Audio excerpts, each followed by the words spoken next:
Hi friends, మనం ఈ రోజు ఎలన్ మాస్క్ జీవిత చరిత్ర గురించి తెలుసుకుందాం. ఎలన్ మాస్క్ 1971లో సౌత్ ఆఫ్రికాలో జన్మించాడు. చిన్నప్పటి నుంచే చాలా ప్రశ్నలు అడిగేవాడు. కంప్యూటర్ ప్రోగ్రామ్ అంటే ఆసక్తి పెంచుకుని 12 ఏళ్లకే బ్లాస్టార్ అనే గేమ్ రూపొందించి అమ్మేశాడు. ఆయన తన కలల కోసం అమెరికాకు వచ్చాడు. మొదట బాగా డబ్బు లేక గదులు అద్దెకు తీసుకుని స్నేహితులతో కష్టపడి ఉండేవాడు. అలా కష్టపడుతూ స్నేహితులతో జిప్టో అనే కంపెనీ మొదలు పెట్టాడు. దాని తర్వాత పెద్ద మొత్తానికి అమ్మేశాడు. ఆ డబ్బుతో పేపాల్ ప్రారంభించాడు. పేపాల్ ను ఈబే కొనుగోలు చేయడంతో మాస్క్ కి బిలియన్ల సంపద వచ్చింది. దాని తర్వాత చాలా మంది ప్రైవేట్ కంపెనీతో రాకెట్లు చేయడం అసాధ్యమని నవ్వారు. కానీ ఆయన స్పేస్ ఎక్స్ ను ప్రారంభించి 2008లో మొదటి రాకెట్ ప్రయోగం విజయవంతం చేశాడు. అనేక విఫలమైన ప్రయత్నాల తర్వాత సక్సెస్ అయ్యి నాసా కూడా ఆయన రాకెట్లు ఉపయోగించడం మొదలుపెట్టింది. తర్వాత మాస్క్ టెస్లా మోటార్లు ముందుకు తీసుకెళ్లి ప్రపంచానికి ఎలక్ట్రిక్ కార్లు పరిచయం చేశాడు. మొదట్లో చాలా మంది నమ్మలేదు, కానీ ఇప్పుడు టెస్లా ప్రపంచంలోని అత్యంత విలువైన ఆటోమొబైల్ కంపెనీల్లో ఒకటి. ఆయన టెస్లా, స్పేస్ ఎక్స్ తో పాటు solar city, hyper loop, Neuralink, Starlink అనే వివిధ కంపెనీలు స్థాపించి ప్రపంచానికి ఆయన ఏంటో నిరూపించాడు.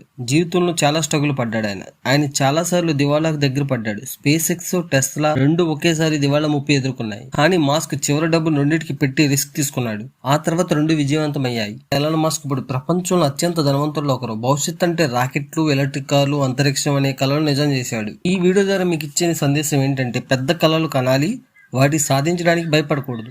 విఫలమైనా మళ్ళీ లేచి నిలబడాలి. అసాధ్యం అనిపించినా కష్టపడి ప్రయత్నిస్తేనే ఒకరోజు సాధ్యమవుతుంది. ఇలాంటి మోటివేషన్ వీడియోస్ కోసం మన ఛానల్ సబ్స్క్రైబ్ చేయడం మర్చిపోవద్దు. Thank you guys.